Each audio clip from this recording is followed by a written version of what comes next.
I need to start with a sad story. It's a story about a fellow technologist, an inventor, a guy named Otto Rohwedder. If we could practice going to there we go. Otto Rohwedder in 1913 invented the greatest thing, sliced bread. And like most inventors, like most technologists, Otto went out, got some money together, and made sure he had the patents so that no one would steal his idea. And the other thing he did was he made sure he had the factory all lined up. He made sure he had the operations in place so when everyone showed up to buy his sliced bread, he'd be ready. And for 17 years, no one bought sliced bread. Otto Rohwedder was a complete failure. And it wasn't until much later, 17 years later, when the patent ran out, that Otto realized his mistake. He'd forgotten to ask a question, a two-word question. Who cares? No one was waking up in the middle of the night or in the morning and say, oh, good, I can go downstairs, get some of that sliced bread and make me some toast. No one wanted sliced bread. No one needed sliced bread. No one had been sold sliced bread. And it wasn't until these guys came along and marketed sliced bread. In 1930, they started doing this, putting it in the bright bag with a little twist tie, built strong bodies, 12 ways, the whole thing. They marketed sliced bread, and people bought it. It became a success. It's only 4 simple words. If your ideas spread, you win. That's the goal. Ideas that spread win. It doesn't matter if you're in the coffee business or whether you're an intellectual. It doesn't matter whether you're in the computer business or the TV business or if you're in the business of running airlines.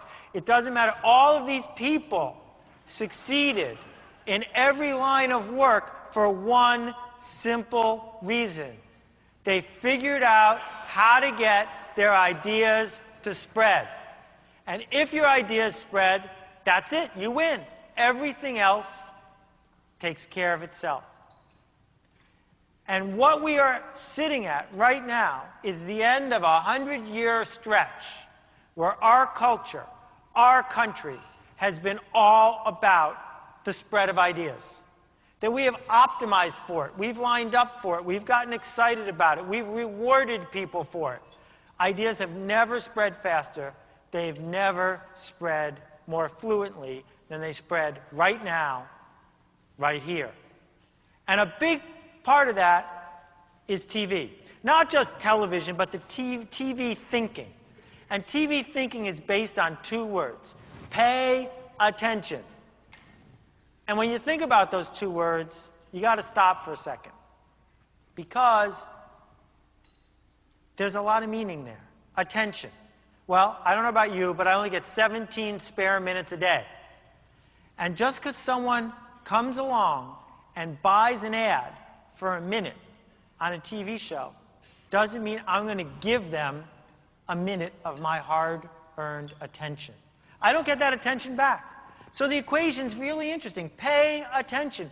You pay the media company, you pay the post office, you pay the phone company, and I have to pay you with my attention. And TV was the greatest example of this ever. But it all is about a simple idea. You can buy attention in our country.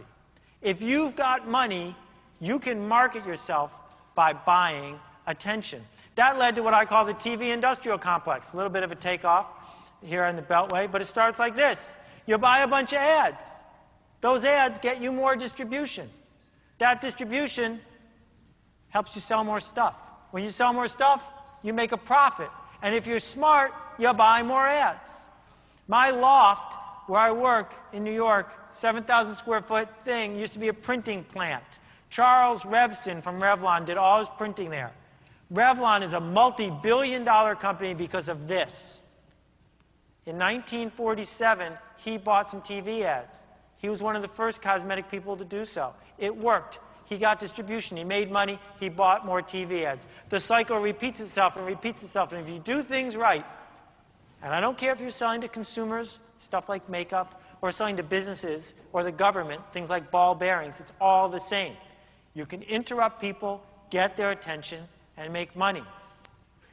All these products succeeded not because they were really super amazing, except maybe Pop-Tarts, but because they were organized to be on television, right? They were organized to be average products for average people that could be advertised like crazy and make a profit in the process. And the bad news that I'm here to give you tonight is this.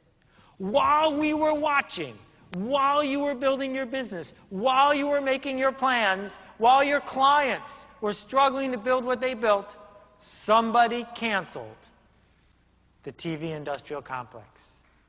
All of a sudden, on our watch, right?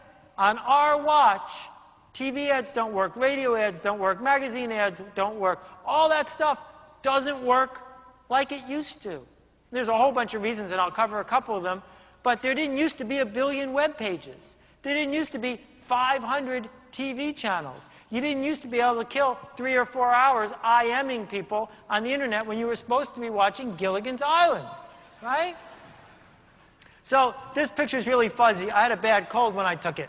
But I show it to you for an important reason. Take a look at that blue box, center, one shelf up. The brand manager for that product spent $100 million last year trying to interrupt me. $100 million on coupons, shelving allowances, TV ads, radio ads, direct mail, detailing at doctor's offices, so that when I was sick and I had money in my hot little hand, I would go to the deli and buy her product. And do you know what I did? I ignored every single one of those $100 million worth of ads. Because I don't have a pain reliever problem. 20 years ago, I started buying the stuff in the yellow box. I'm finished. I don't need another pain reliever. I'm done. She's invisible. She doesn't exist, right? It's as if her product doesn't even exist. And here is sort of the end of my bad news. I think I got a little bit more. You're the product in the blue box. Your law firm, your accounting firm, your technology firm, your agency is trying to sell stuff to the government. All of you are the blue box. Unless you are doing something so way out there, what you are busy doing is trying to solve a problem for people who either don't know you exist, don't want to know you exist, or don't have a problem they believe you can solve. And we've got to do something about that if we're going to get things to grow.